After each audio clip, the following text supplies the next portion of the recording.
Welcome, friends and fellow heathens, to the Northwoods Kindred Podcast. I am Bodvarr, the chieftain and Gothi of the Northwoods. So before we get too deep into the whole Asatru thing, I want to welcome you here, especially if this is your first time. I really want to encourage you to for one, engage with me either in the comments here, wherever you're receiving this information, or jump on our Discord. That's where all the real learning happens. Or if you're not watching this on YouTube, then know that we have a YouTube channel and there's a video component to this podcast. But if you're just consuming it while you're working or driving, that's pretty cool too. But the podcast isn't the only thing that we have on the YouTube. We have a lot of other information regarding Asatru practice, and a lot of demonstration type videos. So that might be a thing that you're into also. And pretty much anywhere where you stumble across us on the net, there'll be some way to get hit our link tree. And if you hit our link tree, it's going to take you to all of our little pieces and parts around the internet, and some of those might be useful to you and some of them not. So if you're enjoying this, then go ahead and give those a look. You might find something else you like. So the history and origins of Asatru, it's basically just a modern revival of the pre-Christian religion of the Norse and Germanic peoples. Now, when we think about it, we usually default to specifically thinking about those that lived in Scandinavia during the Viking Age. And that's not really the entire history of the culture, because it runs a lot deeper than that, all the way back to Stone Age, easy. So I don't want to get too deep in the weeds about it, but today I'll just focus on the modern kindred. It's just important to know where it comes from. However you imagine what a kindred looks like, that's what we're talking about. Now, the word Asatru comes from Old Norse word asa, meaning gods, not just a particular breed of gods, but gods in general. Or the gods, and that included the Aesir, Vanir, and select Jotnar. And the word true means faith or belief in. So Asatru means belief in the gods, and that encompasses all the gods and goddesses of Asatru. Asatru is polytheistic, and that means that we have multiple gods and goddesses. And to some, it's also animistic, which means they see life and life force in all things, living or otherwise. The religion places a strong emphasis on honoring the natural world and maintaining a close relationship with the gods and goddesses, also the ancestors, and a whole host of supernatural creatures and forces. We as Asatru seek to live our lives in accordance with the values and virtues embodied by the Norse gods and goddesses, as they demonstrate to us in the myths and sagas of the people of the Northlands. So the next thing is the concept of the Asatru Kindred. An Asatru Kindred is a group of people who come together to practice Asatru, modern revival of the pre-Christian Norse religion. Of course, you know that or you probably wouldn't be here. Kindreds can be kind of varied in size and structure, and also even specific practices in the way that they honor the gods, and even which gods they actually honor. But they're generally characterized by a shared commitment to the principles of Asatru and a desire to build a community around those beliefs and those principles. In a kindred, members may gather to celebrate seasonal festivals. We do this in a way with rituals known as bloats and summels, and they may even perform, or we may even perform, ritual magic. We can study the mythology and try and draw out those lessons that are hidden there. We can talk about the history and engage in other activities that are kind of related to Asatru, or in a lot of cases to the Viking Age. Kindreds are also provide a social and support network for its members, allowing them to connect with others who share in their beliefs and values, which is a hard thing to do when you're a pagan. So a kindred is really a nice refuge for Norse pagans to link up and discuss the things that are important to them, such as building community. Now, Asatru kindreds can be structured in a variety of different ways, ranging from small, informal groups to larger, more structured organizations. Some kindreds may have a defined leadership structure with designated leaders or gothar who guide the group's practices and decision making. Others may be more kind of democratic, with decisions made by the consensus of the entire group, and possibly even passing around the gothar duties, the leaders of rituals and hosts of the event, just pass around and rotate it between different members of the kindred, from event to event. Overall, though, Asatru kindreds play a super important role in the wider Asatru community, providing a space for members to connect, in addition to connecting and reaching out to one another and practicing together. they get to build like meaningful relationships around shared values and interests. The Asatru Kindred is a modern day manifestation of the communal and tribal nature of the Viking Age. It's just a group of like-minded individuals who come together to honor the gods and goddesses, celebrate the changing seasons, honor the cycles of nature, and build a strong sense of community and connection with one another. Now, the kindred may be led by a Gothi or a Gidya who serves as like the supernatural leader or the guide for the group. But that's about where the connections between the modern Asatru Gothar and the historic Gothar, where they begin and where they end. So the historic Gothar, we know they had an important job and they maintained temples, and how you became a Gothi, that's a whole different conversation. But the Gothi in the modern kindred is about the same in name only. It has none of the power. It has none of the advantage that it would normally have. It's just a job of service in the modern era where you are using the knowledge, training, and experience to serve a larger group, a larger audience, or more folk. But there are some similarities in the culture that are reflected in the modern Asatru Kindred that kind of makes a strong connection between the kindred now and the small or the large family or the small town sort of communities of the old days. Now, both modern Asatru kindreds and ancient Norse communities placed a strong emphasis on the importance of actual community. This is one of those things that we have in common. In Viking society, the family and the tribe were the most important social units, and individuals were expected to contribute to the well-being of the group. Similarly, modern Asatru kindreds prioritize building strong relationships, just like they would have back in the day, and that strong sense of community among the members of each kindred. In the Viking area, those kindred family community bonds were so strong that there were often, region to region feuds, large feuds, because of perceived indiscretions between different families. And believe me, they were loyal to their families to a fault. Another thing we have in common with the past is rituals. Asatru kindreds often perform rituals and ceremonies that are inspired by the ancient Norse practices, but they're not identical. We'll do a bloat, which is a ritual offering, and a sumbel, which is kind of a ritual drinking ceremony. We lovingly call it Viking group therapy. And both are traditional practices, although they don't look anything now like they did back then. They're modernized and they're structured in a way that they don't break laws or, well, there's just norms from that period in history that aren't normal anymore. So we structure our rituals, which are reminiscent of the ancient rituals, but applicable to living in the modern era. But I think in general, most Asatru kindreds that are formally, formal organized kindreds would at least do those two rituals, a bloat and a sumbel, on some sort of a regular basis. Now, what that bloat and what that sumbel looks like is entirely up to the kindred, and they may vary pretty greatly from group to group, and even season to season, and things like that. I know ours vary a lot, just going from season to season or doing some of the major bloats and festivals, in contrast to some of the ones that are more, heavily kindred traditions or series shared UPGs or shared personal group gnosis or whatever. I don't know, one of them acronyms. It means we all know it's not traditional, but we all do it just the same. So another thing that we have in common with them is our ancestor veneration. Now, not everybody does it, but a lot of Asatru now really put ancestor veneration high on their pedestal of, worship. So some of them even have like shrines to their ancestors prominently displayed, even when they're not in the middle of a ritual. We personally have a special place for our fallen in our own Ve, but we also honor our ancestors in our daily lives. And we know that the Vikings placed a great deal of importance on their ancestors, and they believed in honoring them through offerings, rituals. Similarly, many Asatru kindreds place a strong emphasis on ancestor veneration, above and beyond just honoring them or putting aside some way to think or meditate on it. And it may include ancestor worship as a key aspect of their practices above and beyond the gods or any other supernatural creatures.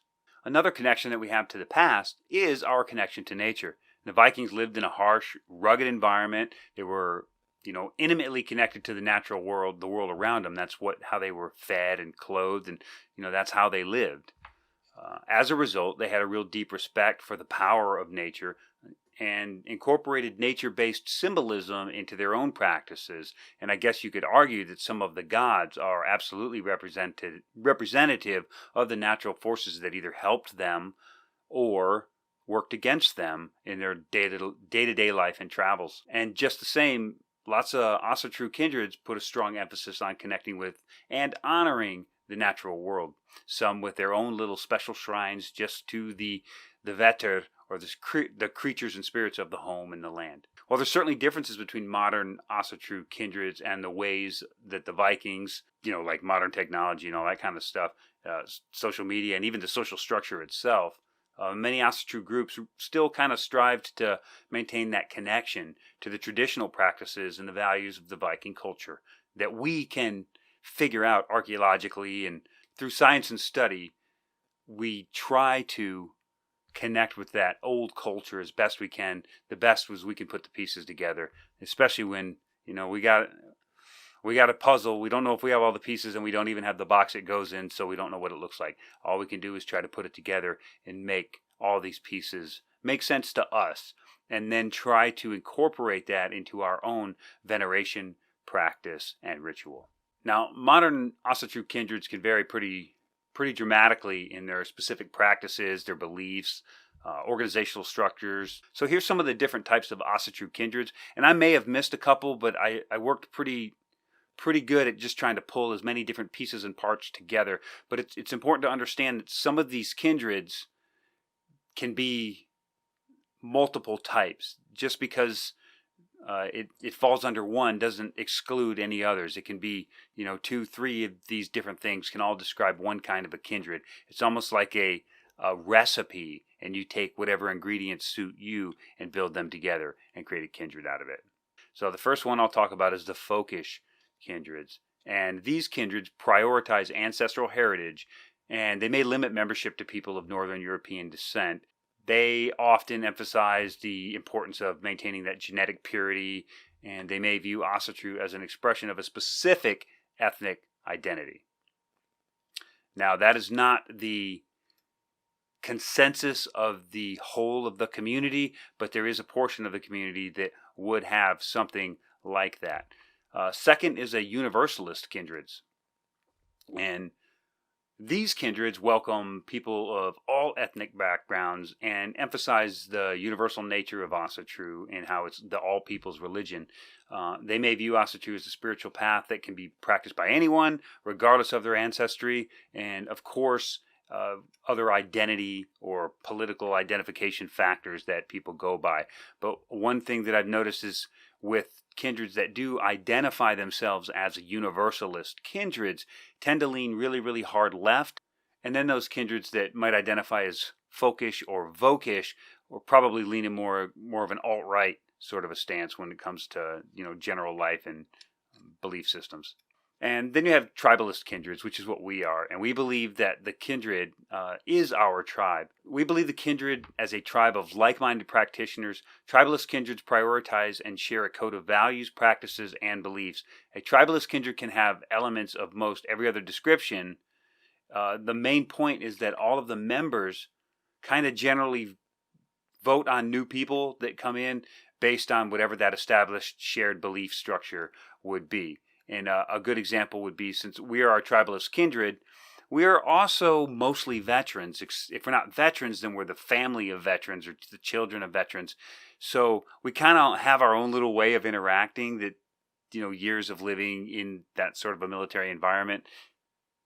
And we don't necessarily click well with people that haven't had that sort of an experience. It doesn't mean that we won't click well, because we have members in the kindred that are not military, don't come from a military family, but they still click with us. The real key element with a tribal sort of a kindred is that everybody's kind of just agrees on how to act and how to behave and how we generally think. It doesn't mean everybody thinks the same, but it does mean that we're more alike than different. I think that's really a good way to put it. By the definition, there can be super crappy kindreds that would qualify as tribalist, because if they all agree, even if they're all agreeing on bad ideas, then they would be tribalists. They will put the collective, their tribe, their kindred above other connections with other people.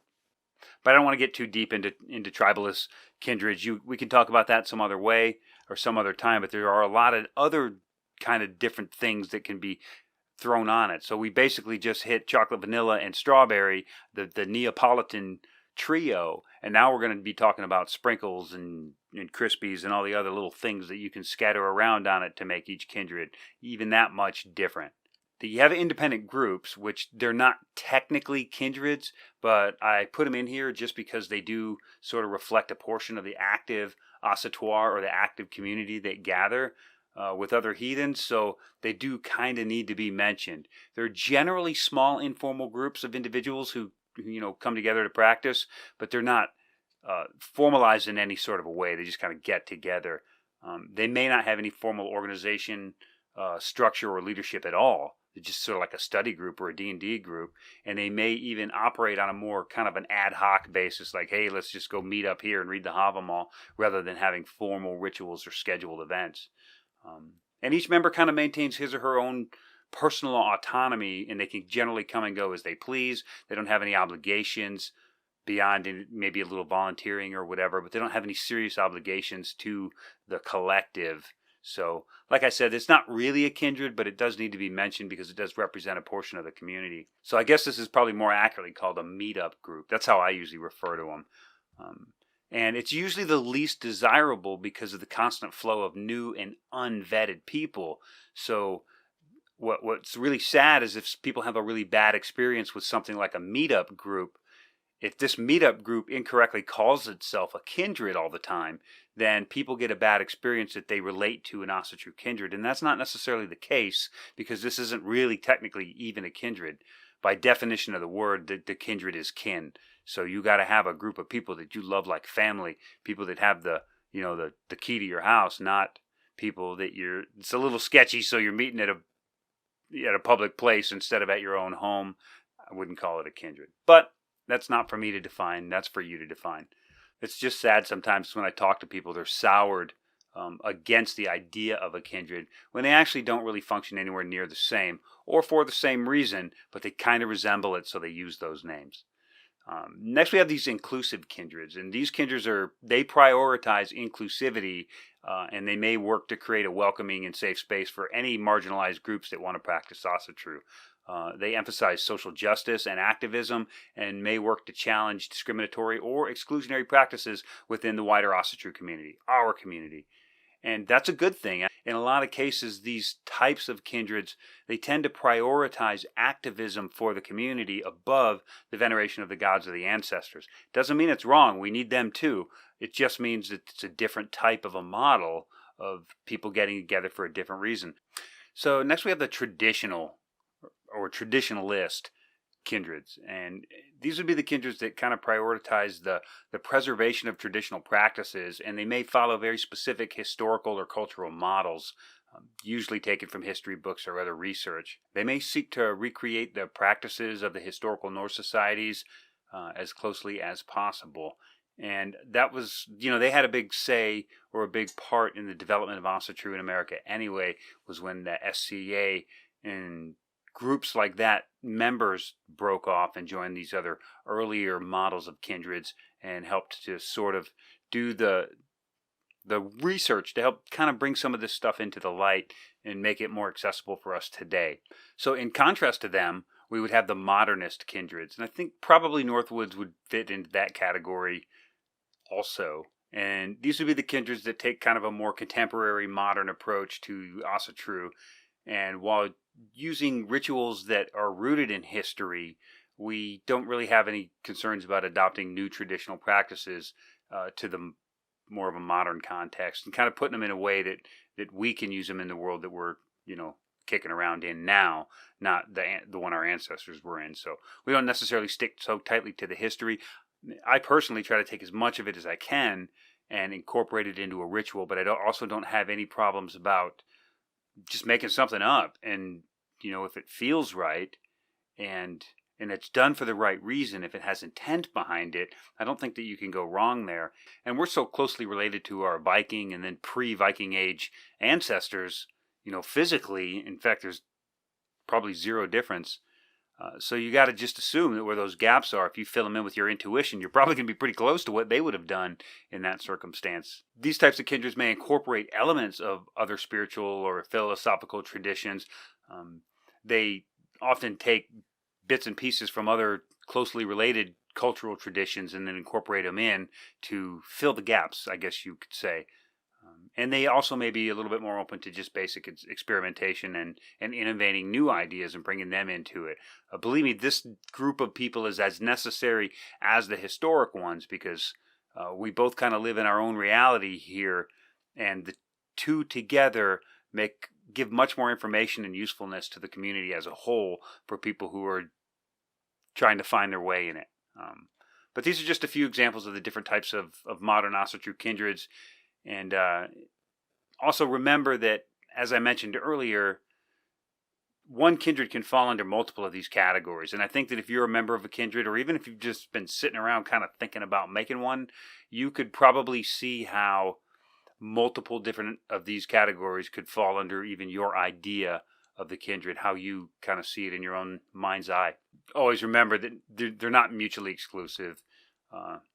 And many kindreds do and may also incorporate elements of multiple different approaches in their practices and their beliefs. And if they change leadership, sometimes the spirit or the flavor of that kindred can also change at the same time. But there's enough on that. So there's enough information really for you to really understand what is Asatru and the kindred kind of have in relation to each other and to the past, and as a historic, and then a little bit about the different types of kindreds that you could come across, which are on all opposite ends of the spectrum. So just because you've had an experience with one kindred, it helps to know that you can avoid that type of kindred without avoiding all kindreds at the same time moving forward, because you may have just had a bad experience with one particular type and you just don't want that kind of an experience again. So now that we understand that, we'll push up and we'll say this is kind of more, this next one is really relatable to all kindreds of all sizes and shapes and thought processes. And that's membership and recruitment. So if you're going to have a kindred, you got to get people in it. And membership in Asatru kindreds is usually open to anyone who shares its values and its beliefs. And you don't know if people share your values and beliefs, and they don't know if they do either until you've gotten together and had a few things and talked to each other and maybe did some study time and some ritual and those kind of things. But you can get new members like through any different things. We have so much connectivity now with all of our online stuff. They can be recruited through various different means like online forums, social media. We have some good groups that we're a part of. You can attend public events, gatherings hosted by the kindreds. So some kindreds actually go out of their way to host public gatherings because it's a really good recruitment tool. If you host this big event in the park and everybody can come out and you get to know people, and you can fairly quickly decide who are the major D-bags and who are the guys that you could probably bloat with. And I kind of like follow my mentor's model, and he says, I'm careful who I bloat with, but I'll summon with anyone. So you can have these kind of public rituals, and you can get to know people and decide if you want to take some of these people and maybe invite them to to go farther with your own kindred. Now, in a lot of cases, that requires a period of probation or a probationary membership kind of a model before you can just allow a new member to participate in all of the stuff that you have going on with your kindred or your community. We have a weird model here, I guess. I think it's a little more natural, and that is we generally will meet someone out in town. They will have contacted us, or we will have contacted them in some cases, and we'll meet them out in town, someplace kind of on neutral ground where both parties are comfortable, a coffee shop or maybe at a bar or someplace public. And then we'll have a conversation, and based on that conversation, we'll decide whether we want to do that again, or if we want to have them by the house, or we want to invite them straight up to a gathering. If we go to that level, the gathering one is, there's generally not 2 gatherings in a row, hardly ever. So we'll invite them to one, and then that gives us some time to do the whole thing, think on it, come back and get together and have another meeting, and then we can talk on, hey, did you like this person? Yeah, did you see that thing they did? Yeah, that was a little, that was a little sour, but it might have been an accident, or maybe they just don't know better. So you get a lot of that sort of communication, and then you invite them back again when it's convenient. And we have some, some gatherings that are not open to the public, and some gatherings that we might have guests or friends of guests or whatever. Usually our gatherings are fairly small. I don't think we usually go over 20 to 25 people, including children.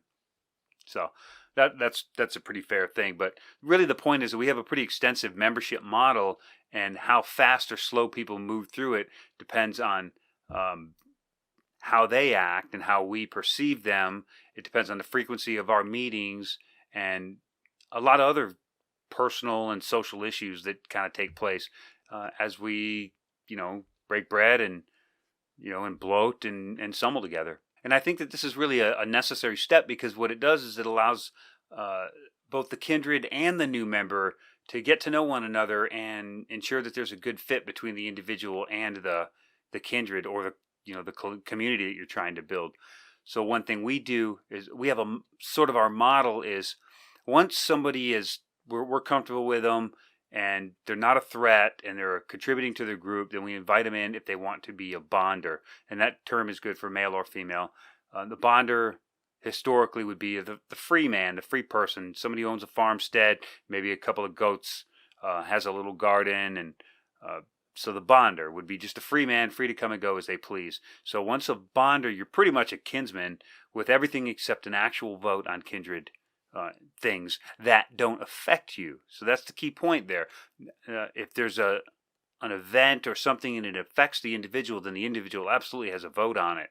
But if it's like bringing in new people or things like that, they don't have a vote until they get the next, the full voting rights and status, which comes because once you're the bonder at the bonder stage, then they can let their guard down and relax, and they're automatically by default invited to every gathering.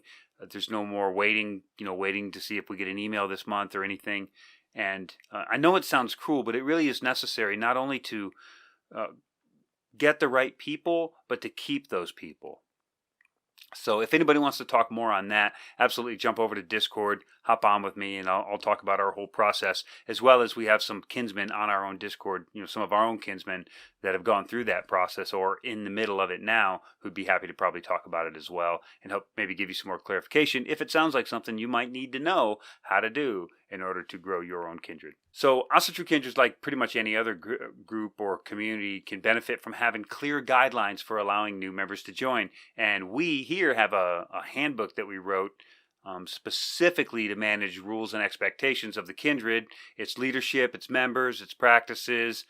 And we're trying to get it together to publish a downloadable version. We're going to wash it of Northwoods Kindred, Northwoods Kindred, this and that. We're going to try and wash our name out of it, but and then leave it, put it up for a couple of buck donation for a download on our website. But I'll let you know when that happens. You can check the links below. If it's in there, then I got it finished. If not, then you got to give me a little bit more time to kind of wash it and make I don't want to say a generic version, but a version that everybody else could use. You could just print and use directly for your kindred. Keep in mind, it's a big if, you agree with what we put in there. If not, if you do, you got the download, so just retype it as the changes that you would require for your kindred. The only thing that I ask is if you start manipulating our downloads, all of them really, the ones we give away for free and the ones we sell, would be if you could just leave our branding on it, that would be really cool, because we put a lot of work into them, a lot of research, a lot of practice, and then in a lot of cases just give it away or sell it for pennies. And so it'd be really cool if you could keep our branding on it so you could drive more people here. We can grow and we can reach more people with this type of content. I'm not sure when I'll get that done. I'll try to get it as soon as possible. But barring having that resource, here's some other key things to consider when you let people into your Asatru Kindred. Shared values and beliefs. That's got to be key. There's no way you can build a family around I don't want to say that because I know there's a lot of families where they're at each other's throat all the time about core beliefs. But you can't build a family, you can't build a kindred of like-minded individuals if we don't agree on some basic values and beliefs. And Asatru is a Norse heathen religion with specific beliefs and values, and it's important that the potential members share the same values and the same beliefs.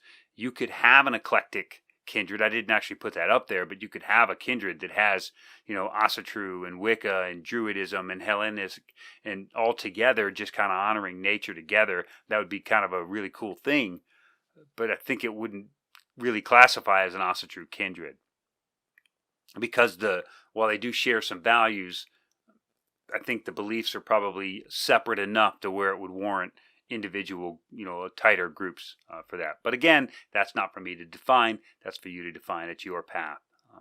So this doesn't mean that everyone needs to have the same exact beliefs or the same exact interpretation, because that would be really boring anyway. But there should be kind of like a shared understanding of the core principles of Asatru, or at least agreed upon set of rules for your own kindred that says we will do this and we won't do that, just to kind of keep everybody in the same ballpark. Another thing that you'd want to look for is just basic respect for the Asatru community. Asatru kindreds are usually really close-knit communities and families. It's generally, in my experience with kindreds, they're usually a very small collection of families. It's not always, one random dude here, one random dude there, one married couple with a kid, and then one other random dude. Although that is the model sometimes, but in my personal experience, it's always there's always seems to be the one random dude, but there's also it's collections, it's families. This family, that family, and that family come together so they can, with their shared values, they could raise their kids and and honor the gods and ancestors sort of together, and that's kind of the way that I've usually seen it. So I think that's kind of just one important thing to look for is that sort of a shared value system before you even get into the values of the kindred. It's just like personally the same kind of people, mixing it up. It's also important to have members who respect the community's time and energy, and they do that by showing up for events and activities and pulling their own weight and being on time.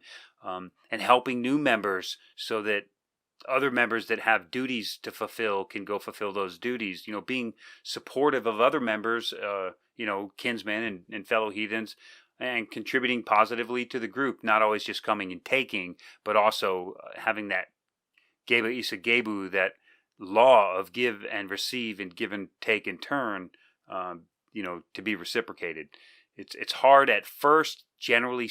Generally the giving is one-sided or heavy on one side until the people tend to strike a balance, and then everybody kind of balances out and falls into their own groove where the give and take is equal, and that's really how you kind of build that mutual respect and everything. But you want to get someone who's at least trying to lean in that direction.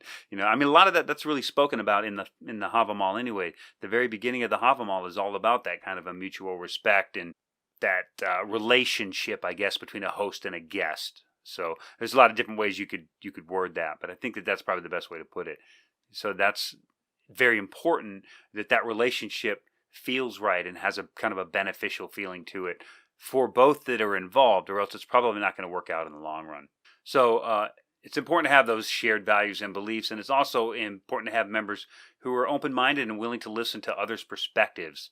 So Asatru is a diverse religion with many different interpretations, and having members who are willing to engage in respectful dialogue can absolutely enrich your community. But if you have people that just pop off every time because somebody said something that they disagree with, or something that doesn't jive with their narrative, you'll almost never get anything done. So that's another one of those things where you just got to you either connect with people or you don't. And it's no disrespect. And it doesn't mean that some people are wrong and others are right. It just means that you're not right for each other. And that's, I think that's just like a maturity issue in a lot of cases. Some people think because you're not right for each other that you're somehow saying that they're less than or incapable of or whichever. And I don't think that's it. I think it's just some different groups of people just are not right for each other. And that's not going to go away anytime soon. And you can't force it to go away because it will always create drama. that speaks to the next thing that you want to look for, which is personal compatibility. And it's important to consider personal compatibility when you're letting new members into the kindred. Most of this just kind of includes factors like age, personality, and interests. Like, do you want to be the 23-year-old new to Asatru sitting around with, 7 dudes in their 60s that have been doing this stuff for 30 years? It might sound exciting at first, but you're probably not going to have a lot of things going on together, So there has to be sort of like outside of just the gods and these other things, there has to be, I think, some other sort of a mutual interest or bonding moment, because it would kind of get exhausting if the only thing you ever talked about was Asatru. And we have gatherings where, truthfully, we kind of feel like bad heathens. We go out, we do a bloat, we have a feast and sometimes we do a resemble, but there's like zero conversation about anything else except what we did last week and this thing that happened or this thing that's coming up. So we get our checks in the box, It feels kind of phoned in sometimes, but that's the nature of having kin. Sometimes you guys are just fired up and, and the conversation goes where it goes. And sometimes everything sticks to the plan. But if you can get through that and nobody is bitter or resentful because of it, then you have the makings of a really strong kindred. So the last thing really is it's just important that everybody's able to get along and work together. And sometimes you don't necessarily get that dynamic when there's too big of a gap in politics or age or any other social dynamic. If the gaps are too great, then, if you got a kindred full of gym rats and Mr. D&D wants to crawl in there, probably not going to work out very well. Like, find your own people, find your own tribe, and then build your kindred off of that. One thing I can't overemphasize is just basic trustworthiness. Like, you have to trust the people. And so when I talked about our model, one of the exclusions on our guests is that guests can't stay the night. They can stay the night if it's like a significant other or your new girlfriend or whatever, in some cases, of a full kindred member. But for anyone else, for a bonder or anything, bonders can stay the night, and that's one of the privileges of becoming bonded, is that means that we now trust you. We trust you to leave you alone in our home or with our property. We trust you because we built that relationship up. So trustworthiness is an important step. Now for us, that's actually reflected in the membership steps themselves, is the level of trustworthiness that a person has, and that feels like a reward when you all of a sudden you progress to this next level of membership and you get extra privileges. You get more and more welcomed into the family, less guest, more brother, and that really changes the dynamic too. So we actually have protocols to make that whole thing kind of work out for us. And they have access to personal parts of your life and personal information, rituals together. You're tied together before the gods. When you stand together in ritual, there's a bond there, and you don't want to be drawing those strong bonds with people that you're not compatible with. So it is important to have members who are trustworthy and respectful of others' privacy as well as other things. And I specifically say respectful of privacy just because of the nature of our kindred, of Northwoods Kindred, since we do film our gatherings and our rituals and other things.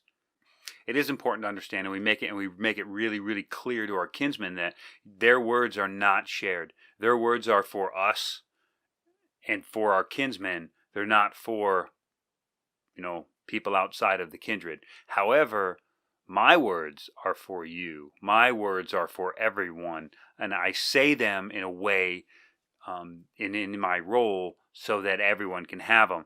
But the privacy of my kinsmen is never betrayed. There may be an event or something cool or funny that happened, and we might be like, "Hey, kinsman, can we use this little piece right here?" And they'll be like, "Yeah, that's great. That's awesome. Send me a copy when you're done." And that's cool. So you might see that once in a while. You might hear a kinsman's words, or you might see him get emotional. But make no mistake, we did not exploit their vulnerability ever. And so that's our commitment to our kinsmen. And you would want your kinsman or your potential kinsman to have that same commitment, because you don't want somebody running around with a cell phone and then maybe pick up some sideline conversation and then plaster that stuff on Facebook because they thought it'd be funny or because they weren't intelligent enough to ask for permission before posting someone's stuff. So Just something to consider. It's something that we take super seriously here at Northwoods. And even when we have some guests, sometimes we have some paperwork that has to get filled out along with like waivers and stuff. And, that's just to protect everybody, really. But part of that is understanding that nothing gets used without approval. Now, running around and that kind of stuff, that's all fine. But we're talking about words. We're talking about vulnerabilities here. Those don't get advertised to anyone else. So if you're going to do it, if you're going to film rituals and gatherings and trainings and things like that, I would caution you to maybe talk with me online, and I'll tell you how we navigate it without getting stuck in anybody's craw or making anybody feel manipulated, vulnerable, or taken advantage of. So I'm certainly willing to have that conversation with those of you that are looking to kind of go down that road. And you also want kinsmen who are kind of in it for a little bit of a long-term commitment. You don't want floaters that bounce in or pop in once every 6 months and have a bloat and then roll. Like, it's okay. I mean, if you like those people, to let that sort of a behavior happen, but that does not make for a kindred. So we have a couple of people who kind of have that privilege that, because I know some Asatru that are not public Asatru. They're really kind of in it for the way that they do it. But once in a while, they just want to celebrate with someone else. So we kind of leave the door open for them because they're not harmful and we trust them. So why not be here for them? And it's nice to just have a difference of opinions once in a while when you're hanging out and doing this sort of a thing. But when you're talking about building a kindred and bringing in kinsmen, permanent kinsmen, you want them to kind of be committed. Asatru kindreds often involve a significant time commitment with regular meetings and events. I mean, in our case, we gather usually on a Friday night and it ain't over till Sunday morning. And that's if it's just a regular kindred gathering, and that's every single month. And so it's important to have members who are kind of committed and have the flexibility to actually attend the gatherings.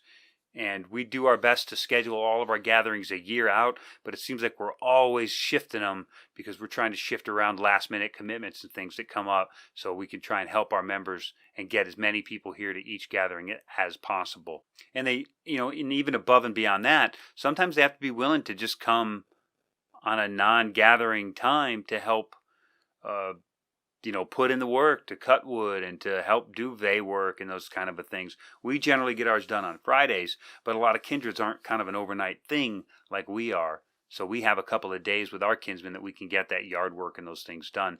But if you're just gathering one Saturday a month, you're going to need some people to come early and bring other resources like firewood and like paper plates and decorations if you're doing some sort of a seasonal celebration. Like, you want people that are willing to put in the time and the resources equal to everyone else in the kindred so that the growth isn't one-sided.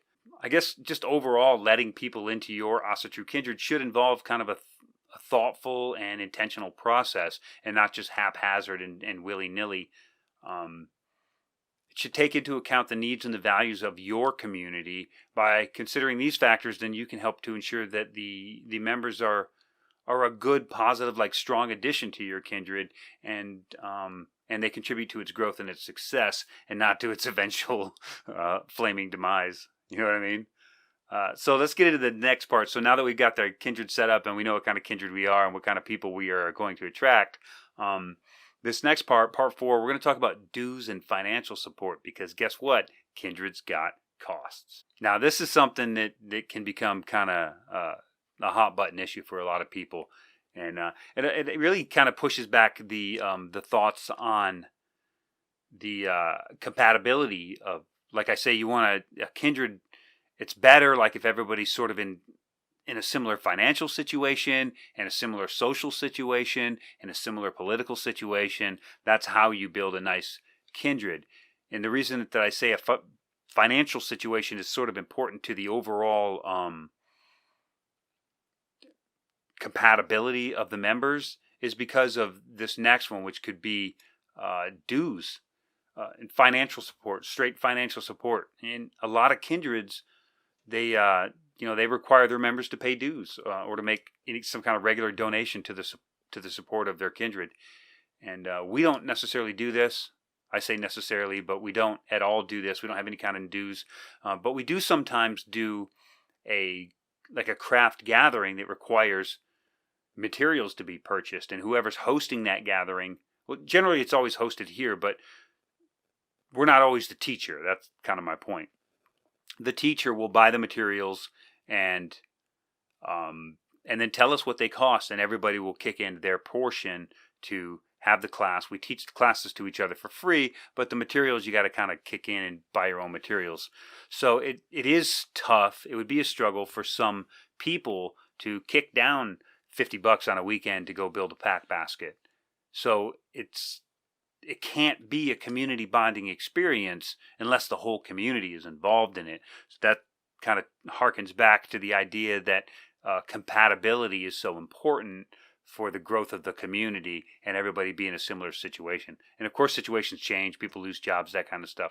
But we're not talking about that. We're talking about just general compatibility, because dues and things like that, they help to fund events and activities, and they maintain the kindred's kind of physical space sometimes, and even support the work of the Gothi and the Giji, depending on how your kindred or your group is organized. But there is a debate within the Asatru community about the appropriateness of actually charging dues. Some believe that it just goes against the communal and non-commercial nature of living in the Viking Age, which is, the kind of a historical perspective to take on it. As different groups may have different approaches to funding their activities and their expenses, some kindreds just choose to charge dues to help cover the cost of event supplies and other expenses. Now, so like we have we have it here. Like we got my dishes and paper plates and forks and spoons and all that kind of stuff, and people bring that stuff once in a while, and and just drop it off, and so we have kind of like a little bundle of supplies that come out just for gatherings, and people bring stuff, and maybe a kinsman will bring a box of wine or something, and if we don't get to it, we always tend to separate the stuff that our kinsmen bring so that it's here for the next gathering, and also it's there if somebody can't bring on this gathering. It's like, oh, don't sweat it, man. We still got your stuff from last time in the freezer, so we'll just break that out and and go to work. So it's helpful in that respect as well. Now, the idea with dues would be is if everybody was probably in a pretty rough financial space, and it was a hardship for one chieftain or Gothi or member to continually host and then just dig deep in their pockets to cover the cost of paper plates and forks and ketchup and all the little things that you don't really think about. Those do tend to add up. So in those cases, dues would be nice to. And it's like, hey, we're hosting at your house this time, so here's the $50 to host us, and then we'll all bring a side or something.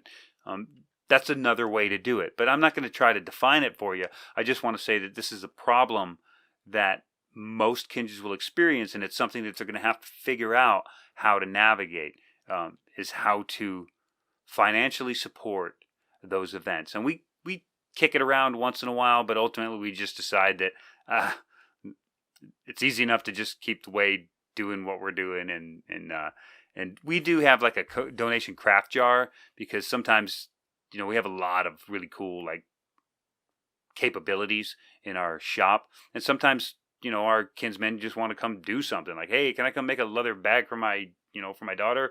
Sure, come on over. And they'll make a leather bag, and they'll just throw some cash in the craft expenses jar. It's just sort of a donation, and it helps us kind of just keep costs down for that kind of stuff.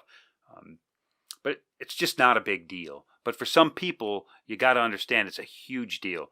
And some people, it comes down between necessities of life and being able to attend a gathering. So you would want to make sure that however you structure the finances of the kindred, it wasn't done in a way that is exclusionary, that there has to be a way that the members that you take in, if you take them in and they're and they're not financially compatible, and you take them in, then you are taking in the responsibility for that as well. And I'm not saying you got to support all your kinsmen. I just mean that you have to be able to have a little bit of compassion for their station in life and understand that it may be easy for you to go grab a 24 case of soda. It may be the difference between that and diapers for that other couple. So let's have some compassion for our own kinsmen.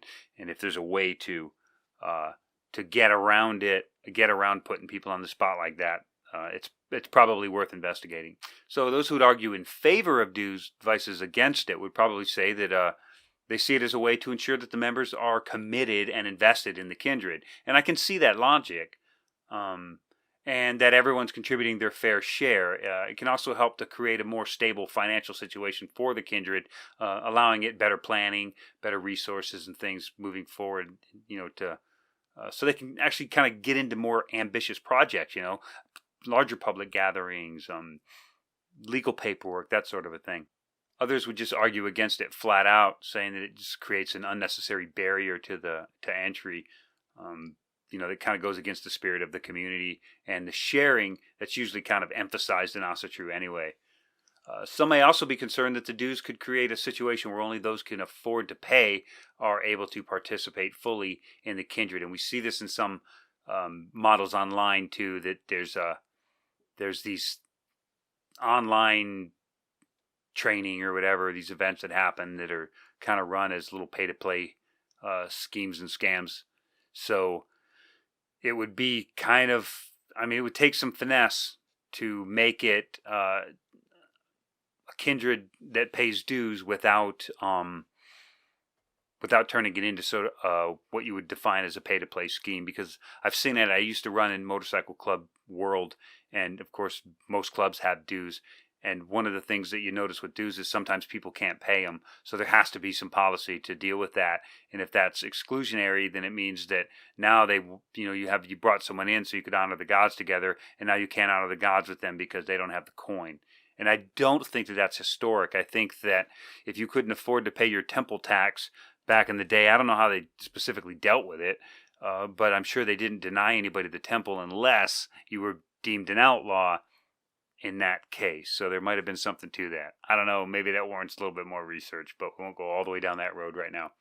Ultimately, whether or not to charge your dues is a decision that should be made by the members of the kindred as a whole. It's important to have open and respectful discussions, and that's how you solve all your problems as a kindred anyway, about the pros and the cons of the dues, and then come to a decision that works for the needs and the values of the kindred, not for one or two. All right? So the last one I'll go over just kind of briefly is just the roles and the duties within a kindred, because we talked about building a kindred and all the other parts of it, and then even financing, be able to afford to host people. And now let's talk about just the roles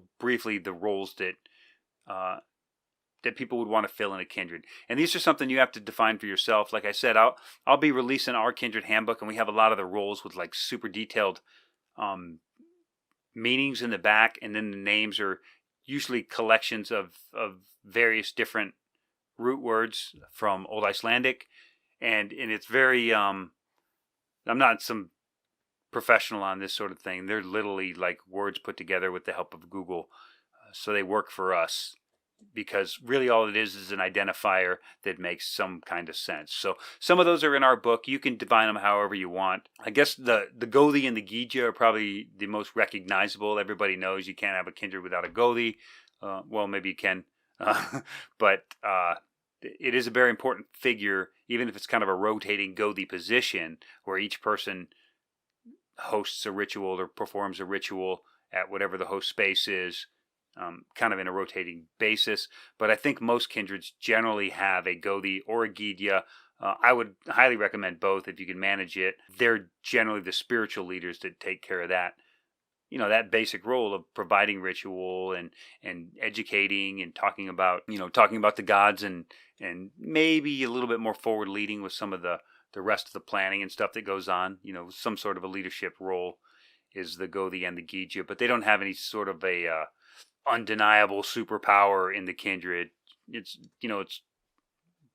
one person, one vote. At least that's the way we work it around here, and nobody has any more clout than another.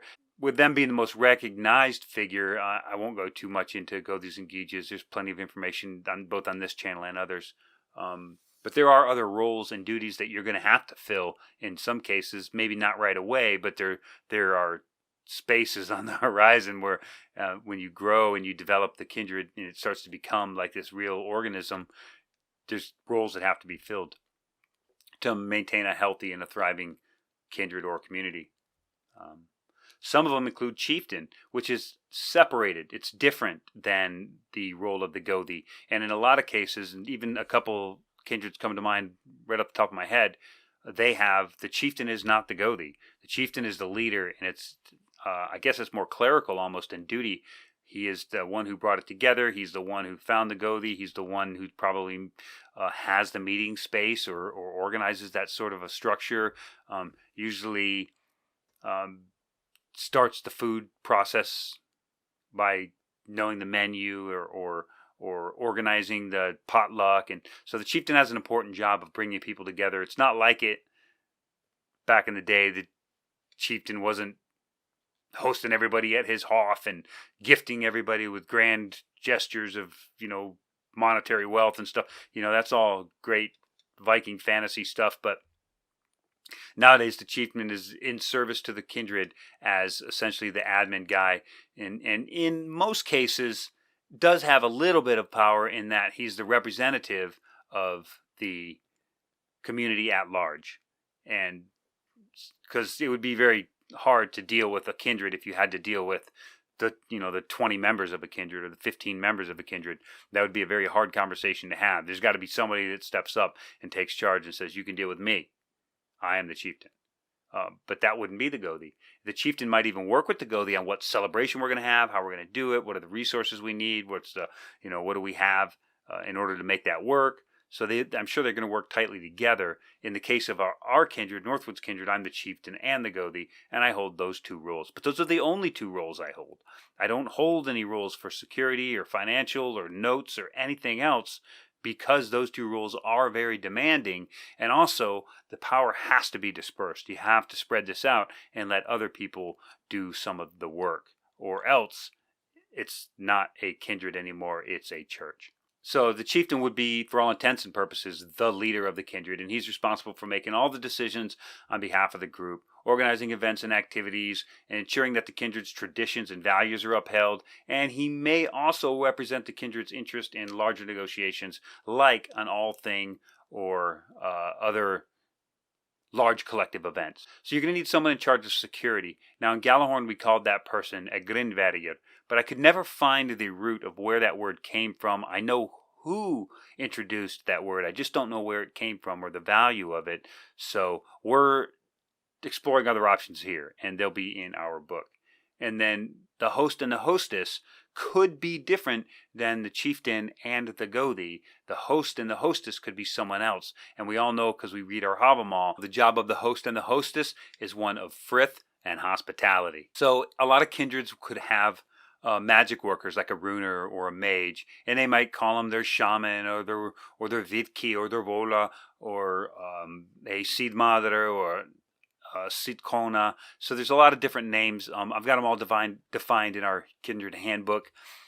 And so a lot of kindreds have various different ones. We have one, our runer, we call a Vidki, and he is a Vidki in training, because I'm the one that's got the most experience sort of in that realm. But like I said, I don't want to hold any more offices than those that are absolutely necessary. Those roles have to be dispersed in order for them to be useful, and in order for people to, it gives people ownership of the kindred too if they have a role. It's not about like, I'm going to award you with a role. It's not like some weird thing like that. It's about people take ownership in things that they're invested in. And so our runer is invested in, or our Vidki, he's invested in that level of training. He does his things and he learns his stuff, and he comes back and he teaches us. And sometimes I work with him specifically about designing rituals for runic work or other magic work. We have our herbalist or our healer, who is separate. It's a separate kind of magic, right? So we have our leiknir, is what one of the terms that we use, and his job is to teach us. Generally speaking, every gathering we have a quick plant class. Sometimes we'll get a little precursor to it, and we'll have to go gather these plants so we can have them dried or whatever before the class. But there's always just a little bit of herbalism that goes into each class, and we'll cover some useful new plants, edibles, medicinals, other usefuls, cordage, that sort of a thing. And that's his job, and it gives him ownership. And you just have to match these types of jobs to the right personality. Now, is an herbalist necessary? Is a runer or a vidki necessary? Of course not. But as your kindred wants to learn and explore all the different tentacles of Asatru and dive down the magic roads and the seed litter and gall litter and ritual magic and all these other things, they're going to need people to lead that. And if everybody's pretty much on an equal footing in the first place, why wouldn't each person want to take on a specialty that kind of appeals to them, where they can put all their energy and then come back and give the rest of the kindred the highlights? That's really the way to run these sort of a kindred role model. Really, those are the kind of the main things, and it's nice. We have someone who records at the meeting, and we have someone who, after each gathering, records sort of a journal entry for the entire kindred, because we've got many, many years on the path and very few journal entries. When we began Northwoods Kindred, we thought very important to keep a journal.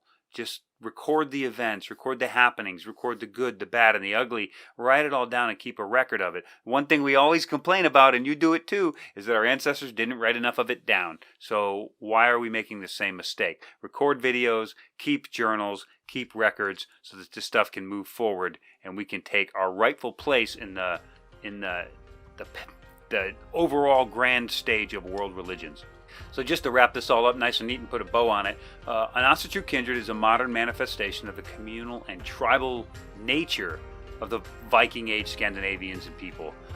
It is a community of like-minded individuals who come together to honor the gods, the goddesses, celebrate changing seasons and cycles of nature, and build strong connections with one another.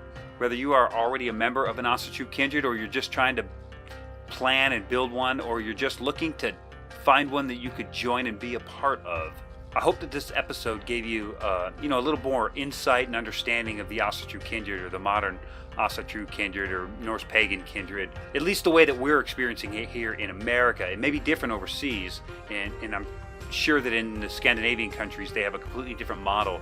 As we experience it, that affects our optics around the world, not only how we look, but how they look to us. So it's important to really understand the finite details of how our kindreds are run here in the United States, in order to understand what you're seeing when you're kind of peering through the looking glass at other kindreds and other organizations around the world.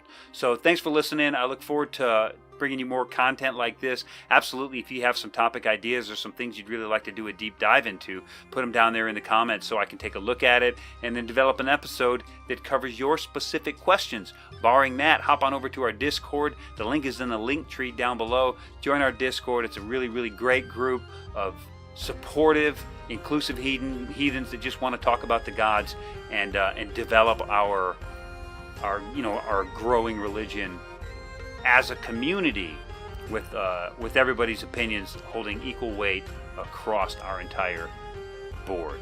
That is all that I have for you for this episode. I am Bodvarr, the chieftain and Gothi of the Northwoods Kindred. Þórr, viki, my friends.